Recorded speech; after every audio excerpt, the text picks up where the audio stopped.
नमस्कार दोस्तों, the earth GK education पर आप सभी का स्वागत है। हम लोग वर्ल्ड ज्योग्राफी की सीरीज कर रहे हैं जिसमें नॉर्थ अमेरिका, साउथ अमेरिका और यूरोप महाद्वीप के बारे में पढ़ रहे हैं हम लोग, जिसमें हम लोगों ने नॉर्थ अमेरिका और साउथ अमेरिका कंप्लीट कर दिया है। यूरोप महाद्वीप के बारे में हम लोगों ने कल पढ़ा था।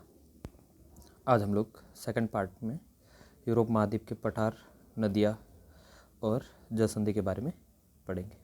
ठीक है, तो हम लोग स्टार्ट करते हैं आज यूरोप महाद्वीप। यूरोप महाद्वीप के या यूरोप के प्रमुख पठार कौन कौन से प्लेटू है यूरोप पे हम लोग देखेंगे। तो जैसे फिनो स्कैंडिनेवियाई पठार, बावेरियन पठार, मैसिव का पठार और मैसेटे का पठार। ठीक है, इम्पोर्टेंट है। मैसेटे का पठार और मैसिव का पठार कई बार एग्जाम में आया हुआ है। स्कैंडिनेवियाई सील्ड के बारे में आप लोगों ने सुना होगा। तो एक एक करके हम लोग डिस्कस करते हैं। सबसे पहले हम लोग फिनो स्कैंडिनेवियाई पठार, इसके बारे में देखते हैं। पहला पॉइंट है, यह पठार यूरोप के उत्तर पश्चिमी भाग में स्थित है। यूरोप के उत्तर पश्चिमी भाग यानी नॉर्वे, स्वीडन और ये वाला जो ऊपर वाला पार्ट है, नॉर्दर्न वाला पार्ट, यहाँ पर ये अवस्थित है। यह विश्व के सबसे पुराने भूभागों में से एक है। ठीक है, अतः यह सिल्ड का उदाहरण है। सिल्ड के बारे में हम लोगों ने पहले भी पढ़ा है, जैसे कैनेडियन सील्ड के बारे में पढ़ा था, ब्राज़ील सील्ड के बारे में पढ़ा था। ठीक है, तो ये भी उसी के समानांतर या फिर उन्हीं के समानांतर चट्टानों का समूह है। यहाँ बहुत से खनिज पाए जाते हैं। ठीक है, पुरानी चट्टानें हैं तो खनिज के भंडार मिलेंगे यहाँ पर, जैसे लोएस्क है, ठीक है, कॉपर है और बहुत सारे खनिज यहाँ पर पाए जाते हैं। इस पठारी क्षेत्र में बहुत से हिमनद पाए जाते हैं। ठीक है, क्योंकि ये हाई लैटिट्यूड पर है, उच्च अक्षांशीय प्रदेशों में अवस्थित है।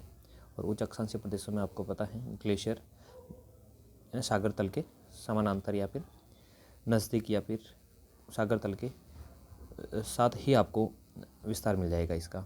ठीक है, तो यहाँ पर कम ऊंचाई पर आपको बर्फ़ जमी हुई मिल जाएगी। ठीक है, बर्फ़ का विशाल जो भंडार होता है उसी को हम लोग ग्लेशियर कहते हैं। ठीक है, तो यहाँ हिमनद अधिक मात्रा में पाए जाते हैं। अगला पॉइंट देखते हैं हम लोग। यह हिमनद तटवर्ती क्षेत्रों के पास घाटियों का निर्माण करते हैं। ठीक है, घाटी का निर्माण करते हैं जो जलमग्न हो चुकी है। ठीक है, तो वहाँ पर जल और आप लोग देखोगे तट के सारे ही बर्फ़ या ग्लेशियर मिल जाएंगे आपको। ठीक है, और बर्फ़ के कारण जिन घाटियों का निर्माण होता है उन घाटियों में जल का भराव हो जाता है, क्योंकि तटीय क्षेत्रों में जलमग्न हो जाते हैं जल के कारण।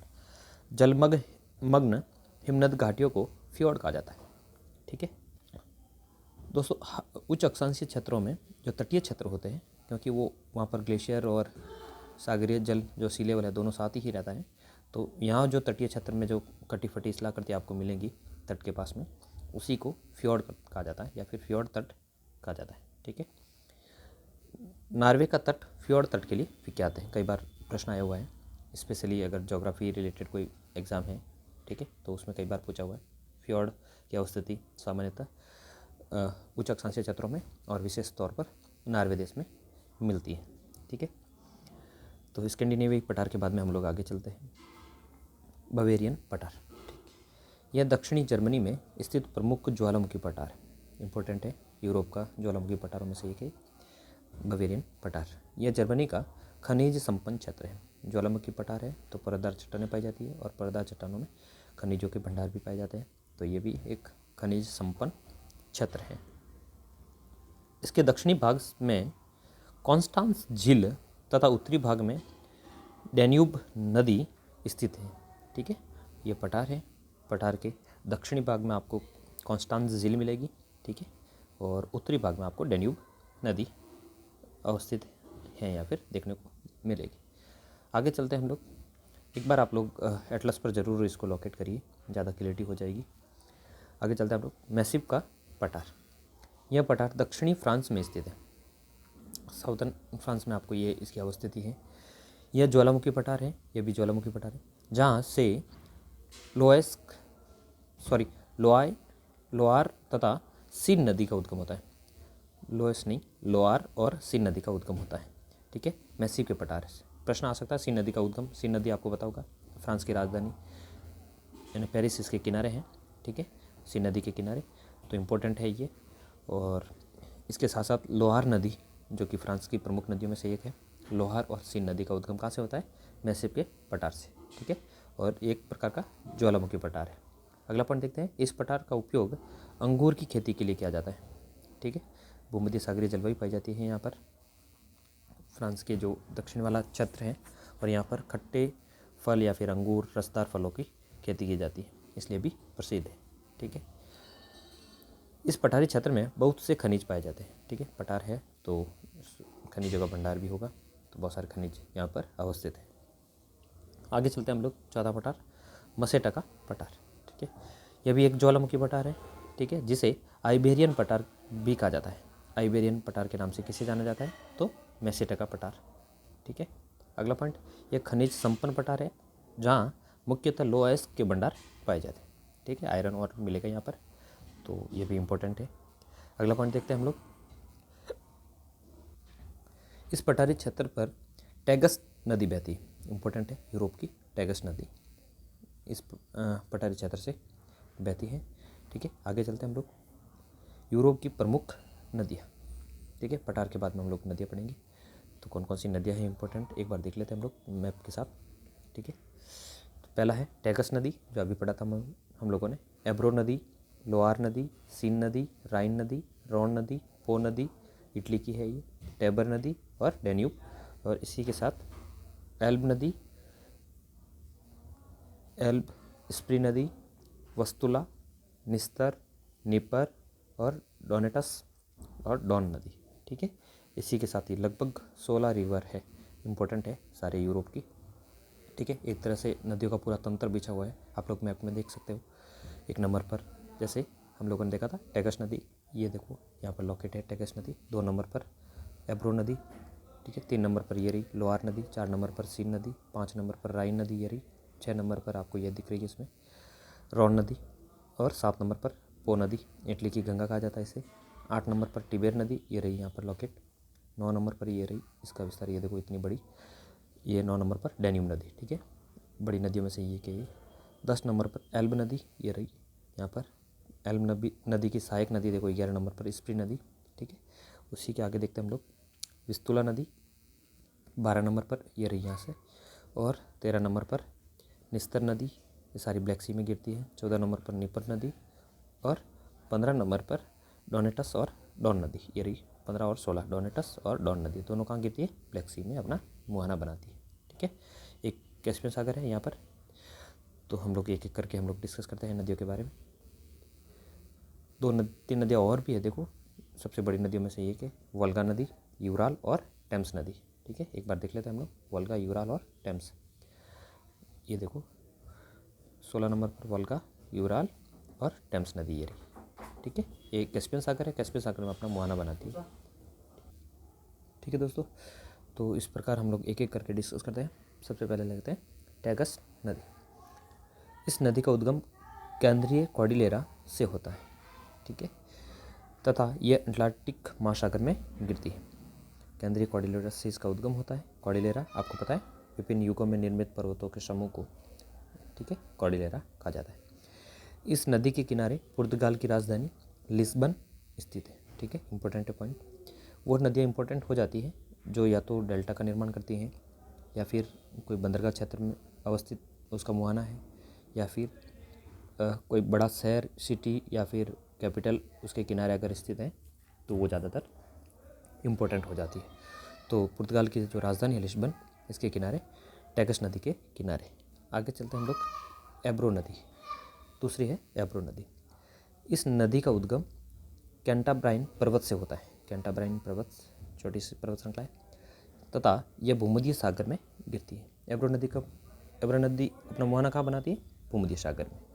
इस नदी के किनारे स्पेन का प्रमुख शहर जारागोजा स्थित है। जारागोजा किस नदी के किनारे स्थित है? एब्रो नदी।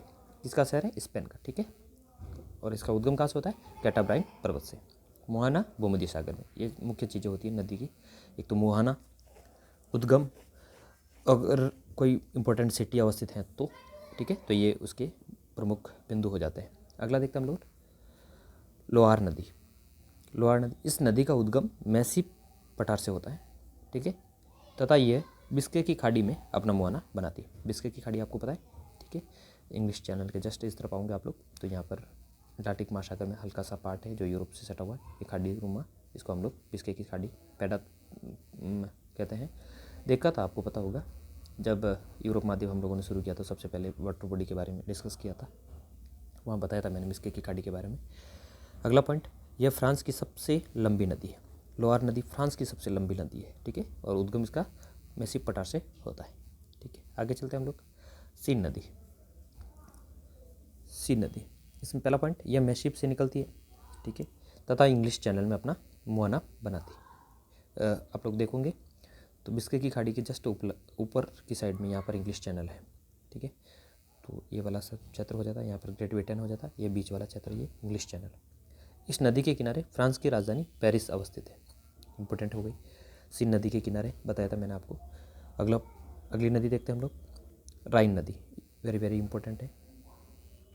इस नदी का उद्गम आल्प्स पर्वत से होता है, ठीक है, उद्गम ध्यान रखिए आप लोग, आल्प्स पर्वत से, तथा यह उत्तरी सागर में गिरती है, नॉर्थ सी में इसका मुहाना है, ठीक है।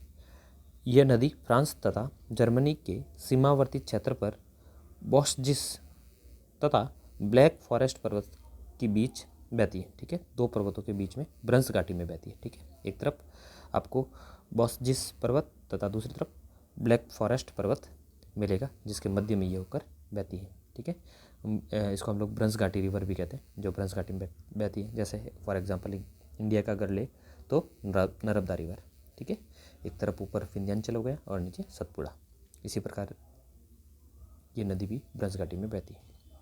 अगला पॉइंट देखते हैं हम लोग, यह ब्रंस घाटी में बहने वाली विश्व की सबसे लंबी नदी, वेरी वेरी इंपॉर्टेंट है, ठीक है। वैसे भी ये राइन नदी बहुत इंपॉर्टेंट है यूरोप के लिए भी और एग्जाम दृष्टिकोण से भी।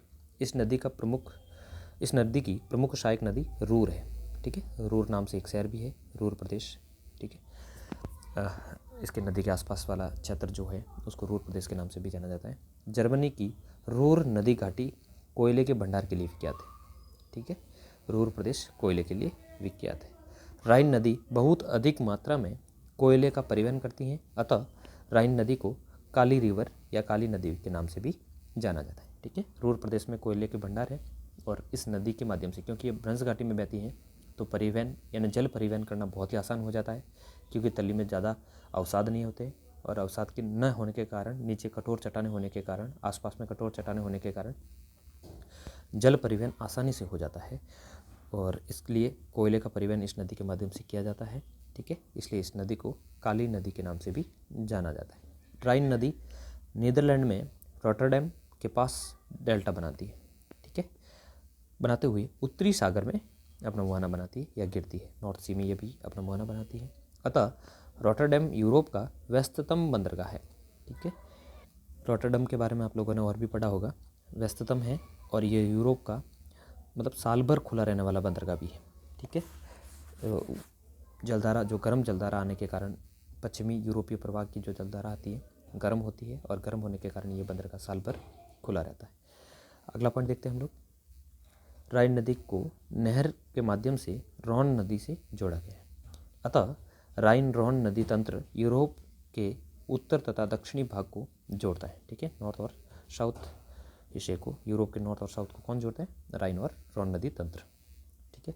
यह दोनों नदियाँ मिलकर यूरोप के व्यस्ततम अंतःस्थलीय नौ परिवहन तंत्र का निर्माण करती है। कई बार प्रश्न आया हुआ है दोस्तों, मतलब यूरोप का और विश्व का अगर माने तो भी सही होगा, ये विश्व का व्यस्ततम अंतःस्थलीय परिवहन मार्ग का निर्माण करती है, परिवहन यानी नौवहन, ठीक है, नेविगेशन। अगला पॉइंट देखते हैं, रॉन नदी, ठीक है, राइन के बाद में रॉन नदी। यह नदी आल्प्स पर्वत से निकलती है तथा लॉरेंस की खाड़ी या लॉरेंस की खाड़ी में अपना मुहाना बनाती है। यह नदी फ्रांस में बहती है, ठीक है। इस नदी के किनारे लियोन्स शहर स्थित है, लियोन्स शहर जो रेशम के लिए विख्यात है, ठीक है। मिलान का प्रश्न आता है, सूती वस्त्र उद्योग, रेशम वस्त्र उद्योग, ठीक है, इस प्रकार से ऊनी वस्त्र उद्योग, तो लियोन्स शहर रेशम वस्त्र उद्योग के लिए विख्यात है या रेशम के लिए विख्यात है तथा जिसे विश्व की रेशम की राजधानी कहा जाता है। वेरी वेरी इंपॉर्टेंट है दोस्तों, विश्व की रेशम की राजधानी किसे कहा जाता है, लियोन्स शहर को, ठीक है। किस नदी के किनारे स्थित है, रॉन नदी के किनारे, कहाँ पर अवस्थित है, फ्रांस में, ठीक है। अगला पॉइंट देखते हैं हम लोग। अगली नदी पो नदी, ठीक है। इस नदी का उद्गम आल्प्स पर्वत से होता है तथा ये एड्रियाटिक महासागर में या एड्रियाटिक सागर में गिरती है, ठीक है। महासागर नहीं होगा, सागर होगा, ध्यान रखिए। इस नदी के बेसिन क्षेत्र में चावल की खेती की जाती है, ठीक है। यह नदी इटली की सबसे लंबी तथा प्रमुख नदी है, ठीक है। इटली की अगर लार्जेस्ट रिवर के बारे में पूछा जाए तो कौन सी होगी? पो रिवर, ठीक है। और इसे इटली की गंगा भी कहा जाता है, ये लिखा हुआ है, इसे इटली की गंगा भी कहा जाता है। आगे चलते हैं हम लोग। पो नदी के बाद में राइन, रॉन, पो नदी में और 2 पॉइंट है। इस नदी के बेसिन में इटली के प्रमुख शहर स्थित है। कौन कौन से शहर है देख लेते हैं हम लोग। ट्यूरिन, ठीक है, ऑटोमोबाइल उद्योग के लिए प्रसिद्ध है, तथा मिलान शहर। मिलान शहर के बारे में आप लोगों ने पढ़ा होगा, वस्त्र उद्योग के लिए या फैशन इंडस्ट्री के लिए जाना जाता है मिलान को, ठीक है। इंपॉर्टेंट, वेरी वेरी इंपॉर्टेंट है ये। मिलान शहर के बारे में कई बार प्रश्न आया हुआ है। ट्यूरिन ऑटोमोबाइल और मिलान वस्त्र उद्योग के लिए प्रसिद्ध है। आगे चलते हैं हम लोग। टिबेर नदी, ठीक है। इस नदी का उद्गम एपिनाइन्स पर्वत से होता है, एपिनाइन्स पर्वत श्रेणी से, तथा ये भूमध्य सागर में गिरती है। इस नदी के किनारे इटली की राजधानी रोम तथा वेटिकन सिटी स्थित है, ठीक है। टिबेर नदी के किनारे इंपॉर्टेंट है क्योंकि रोम शहर इटली की राजधानी है और वेटिकन सिटी भी इंपॉर्टेंट सिटी है, ठीक है। दोनों किसके किनारे? टिबेर नदी के किनारे। अगला पॉइंट देखते हैं हम लोग। डैन्यूब नदी, यह नदी ब्लैक फॉरेस्ट पर्वत से निकलती है तथा यह काला सागर में गिरती है। अगला पॉइंट, यह यूरोप की दूसरी सबसे लंबी नदी है, ठीक है, इंपॉर्टेंट है। इस नदी का उपयोग नौवहन के लिए किया जाता है। डैन्यूब का भी उपयोग नौवहन के लिए किया जाता है, इंपॉर्टेंट है। यह यूरोप महाद्वीप की एक नहर के माध्यम से डैन्यूब नदी को राइन रॉन नदी तंत्र से जोड़ा गया है, ठीक है। यह नदी विश्व में सर्वाधिक देशों से गुजरने वाली नदी है, लगभग 10 देशों से गुजरती है, ठीक है। आगे चलते हैं हम लोग। अगला पॉइंट, 4 देशों की राजधानियाँ इस नदी के किनारे स्थित है, ठीक है। बहुत बहुत इंपॉर्टेंट है डैन्यूब नदी। जैसे कौन कौन से देश है? वियना ऑस्ट्रिया की राजधानी, ठीक है। बातिस्लावा स्लोवाकिया की राजधानी है। बुडापेस्ट हंगरी की राजधानी और बेलग्रेड सर्बिया की राजधानी। 4 देशों की राजधानी किस नदी के किनारे? डैन्यूब नदी के किनारे, ठीक है। अगला देखते हैं 10 नंबर, एल्ब नदी। चेक गणराज्य की राजधानी प्राग इस एल्ब नदी के किनारे है। स्प्री नदी जर्मनी की राजधानी बर्लिन स्प्री नदी के किनारे है। विस्तुला नदी पोलैंड की राजधानी वार्सा इसके किनारे है, ठीक है। आप लोग ध्यान रखिए, अलग से कोई और विशेषता है नहीं, लेकिन राजधानियाँ हैं इनके किनारे स्थित है, तो आप लोग ध्यान रखिए। एल्ब नदी के किनारे किसकी राजधानी? चेक गणराज्य की प्राग। स्प्री नदी जर्मनी की बर्लिन, ठीक है। विस्तुला नदी पोलैंड की वार्सा शहर या फिर राजधानी इसके किनारे अवस्थित है। आगे चलते हम लोग। निस्तर रिवर, यह नदी मोल्डोवा तथा यूक्रेन के बीच सीमा क्षेत्र में बहती है, ठीक है। दोनों के मध्य सीमा बनाती है मोल्डोवा और यूक्रेन। यूक्रेन इंपॉर्टेंट है, अभी चर्चा में भी है, तो आप लोग ध्यान रखिए। अगला पॉइंट, निपर नदी, ठीक है। इस नदी के किनारे यूक्रेन की राजधानी कीव स्थित है, ठीक है। निपर नदी यानी यूक्रेन की राजधानी किसके किनारे या किस नदी के किनारे है? निपर नदी के किनारे। कीव बहुत ज़्यादा चर्चा में है, यूक्रेन और रशिया के मध्य युद्ध की स्थिति बनी हुई है, ठीक है। कीव कई बार आप लोगों ने समाचार में सुना होगा, ठीक है, तो ध्यान रखिए आप लोग। आगे चलते हैं हम लोग। डोनेटस नदी, इसके बारे में पढ़ते हैं। यह नदी अजोव सागर में गिरती है, ठीक है। इस नदी के बेसिन में कोयले के भंडार पाए जाते हैं, ठीक है।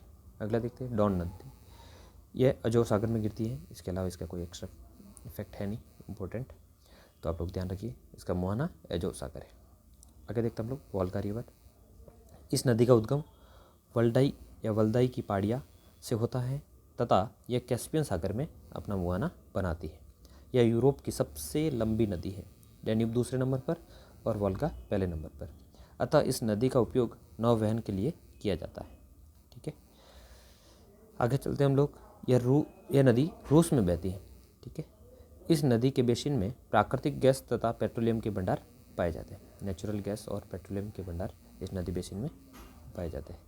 इस नदी पर यूरोप की प्रमुख जल विद्युत उत्पादन परियोजनाएं स्थित है, ठीक है। कामा, ओका, सुखोना, इसकी प्रमुख सहायक नदियाँ हैं, इंपॉर्टेंट है, ध्यान रखिए। यूरोप की सबसे लंबी नदी है और इसकी सहायक नदियाँ हैं कामा, ओका और सुकोना। इस नदी के बेसिन में स्टेपीज नामक घास के मैदान स्थित है। ठीक है, पढ़ेंगे हम लोग घास के मैदान में आगे, लेकिन फिर भी ध्यान रखिए आप लोग, ये शीतोष्णकटिबंधीय घास के मैदान है। ठीक है, आगे चलते हैं हम लोग। यूराल नदी, इम्पोर्टेंट। इस नदी का उद्गम यूराल पर्वत से होता है, नाम से ही पता चल गया होगा आपको, तथा यह कैस्पियन सागर में अपना मुहाना बनाती है। ठीक है, अगला पॉइंट देखते हैं। यह नदी रूस तथा कजाकिस्तान में से बहती है। ठीक है, मिडल एशिया के देश हैं कजाकिस्तान और रूस और कजाकिस्तान से बहती है। यह नदी कजाकिस्तान में पक्षी के पंजे के आकार का डेल्टा बनाती है, इम्पोर्टेंट है, डेल्टा फॉर्मेशन करती है बर्ड फूड जैसे। ठीक है, तो ध्यान रखिए आप लोग, यूराल नदी डेल्टा का फॉर्मेशन करती है और कैसा, पक्षी के पंजे के आकार का डेल्टा बनाती है। इस नदी के बेसिन क्षेत्र में पेट्रोलियम के भंडार अवस्थित हैं। ठीक है, यह नदी यूरोप तथा एशिया के बीच सीमा का निर्धारण या निर्माण करती है। यूराल पर्वत के सहारे बहती है ये भी, तो यूराल पर्वत भी एशिया और यूरोप का सीमावर्ती क्षेत्र या फिर सीमा का निर्धारण करता है। इस नदी के बेसिन क्षेत्र में स्टेपीज घास के मैदान पाए जाते हैं। ठीक है, आगे चलते हैं हम लोग। टेम्स नदी, इम्पोर्टेंट है। यह नदी के किनारे या इस नदी के किनारे लंदन शहर स्थित है, इम्पोर्टेंट है, बस इसलिए ये नदी इम्पोर्टेंट है, आप लोग ध्यान रखिए। लंदन किसके किनारे है, टेम्स नदी के किनारे। ठीक है, आगे चलते हैं हम लोग। नदियाँ लगभग पूरी हो गई हैं, इम्पोर्टेंट जितनी भी थी आप लोग इसमें एक बार एटलस में ज़रूर देखिएगा। ठीक है, यूरोप के प्रमुख मैदान कौन कौन से मैदान हैं एक बार देख लेते हैं हम लोग। ठीक है, तो एक बार विभाजन देख लेते हैं। देखो इसमें दे रखा है नॉर्थ वेस्ट हाईलैंड रीजन, उच्च भूमि है ये वाली। ठीक है, बीच में नॉर्दर्न प्लेन रीजन है, ये वाला जो बीच वाला क्षेत्र है ये पूरा मैदानी क्षेत्र है यूरोप का। ठीक है, और साउदर्न हाईलैंड रीजन, ये नीचे वाला भी वापस उच्च भूमि है। ठीक है, बीच में मैदानी प्रदेश, ऊपर उच्च भूमि है, नीचे भी उच्च भूमि है। ठीक है, आप लोग ध्यान रखिए। आगे चलते हैं हम लोग। उत्तरी मैदानी प्रदेश, तीनों के बारे में डिस्कस करते हैं हम लोग। यह प्रदेश या यह मैदान यूरोप के पश्चिम से पूर्वी भाग में तक विस्तृत है। ठीक है, इस मैदान का निर्माण राइन, डैन्यूब, वोल्गा जैसी नदियों के द्वारा होता है। ठीक है, इस उपजाऊ मैदान का उपयोग कृषि पशुपालन के लिए किया जाता है। ठीक है, हम लोगों ने पहले भी पढ़ा है। ठीक है, इस मैदानी क्षेत्र में जीवाश्म ईंधन पाया जाता है, ये इंपॉर्टेंट है, आप लोग ध्यान रखिए। जीवाश्म ईंधन मिलेगा इस मैदानी प्रदेश में। इस मैदानी प्रदेश में स्टेपीज घास के मैदान भी स्थित है, जो शीतोष्णकटिबंधीय घास के मैदान है। आगे चलते हैं हम स्टेपीज के बारे में पढ़ते हैं एक एक करके। स्टेपीज यह यूरेशिया में स्थित शीतोष्णकटिबंधीय घास के मैदान है। ठीक है, इस घास के मैदान की प्रमुख नदियाँ वोल्गा तथा यूराल है। यह मैदान कैस्पियन सागर के पास स्थित है, इम्पोर्टेंट है। इस मैदान में चरणोजम मृदा पाई जाती है। ठीक है, ध्यान रखिए आप लोग, इम्पोर्टेंट है। उपजाऊ मृदा के कारण इस घास के मैदान का उपयोग कृषि कार्य के लिए या कृषि के लिए किया जाता है। पौष्टिक घास के कारण यहाँ पशुपालन भी किया जाता है। ठीक है, हंगरी में स्टेपीज के विस्तार को पूछताछ कहा जाता है, इम्पोर्टेंट है, मिलान का प्रश्न आता है कई बार। हंगरी में घास के मैदानों को क्या कहा जाता है, पूछताछ, और वो भी कौन से हैं, शीतोष्णकटिबंधीय घास। ठीक है, तो आगे चलते हैं हम लोग। कील नहर, ठीक है, यह जर्मनी में स्थित नहर है। यह नहर बाल्टिक सागर को उत्तरी सागर से जोड़ती है। ठीक है, बी को नॉर्थ सी से जोड़ती है, कौन सी नहर, कील नहर। ठीक है, ध्यान रखिए, ये इंपॉर्टेंट है। यह एक जल मार्ग है, सीधी सी बात है। चलो आगे चलते हैं हम लोग। ठीक है, बेनेलक्स क्या है, बेल्जियम, नीदरलैंड और लक्समबर्ग को बेनेलक्स कहा जाता है। ठीक है, यह देश समुद्र स्तर से नीचे है। ठीक है, सी लेवल से नीचे है, अतः इन्हें निम्न देश या लो लैंड कहते हैं। इन देशों के तटवर्ती क्षेत्र जलमग्न हो जाते हैं तथा इन जलमग्न क्षेत्रों को ऊंचे तटबंध यानी हाई डाइक, ठीक है, बनाकर पुनः प्राप्त किया जाता है। इस प्रकार पुनः प्राप्ति की गई भूमि को पोल्डरलैंड कहा जाता है। ठीक है, इसमें क्या जाता है, इसमें दोस्तों एक बार ध्यान रखिए आप लोग, एक्चुअली होता क्या है, एक दीवार बना देते हैं सागर के किनारे, ठीक है, तटीय क्षेत्र में। ठीक है, और इस प्रकार की दीवार, जो खड़ी दीवार होती है, उसका निर्माण कर देते हैं और उसके बाद में ये जो सी लेवल है जो लैंड की ओर बढ़ रहा है वो वहीं रुक जाता है, ठीक है, दीवार के सहारे। और इसके कारण जो दीवार के पास वाली भूमि है उसका उपयोग ये आसानी से किया जा सकता है। इसी को कहा जाता है तटबंध या फिर डाइक कहा जाता है, ठीक है, डाइक। आप लोगों ने डाइक पढ़ा होगा, ज्वालामुखी की अंतःस्थल आकृतियों में भी हम लोग पढ़ते हैं, खड़ी दीवार नुमा संरचना को डाइक कहते हैं। उसी प्रकार से इसका निर्माण किया जाता है, ठीक है। तो ध्यान रखिए आप लोग। इसी के साथ में हम लोगों ने यूरोप महाद्वीप के लगभग इम्पोर्टेंट सारे पॉइंटों पर हम लोगों ने डिस्कस किया है।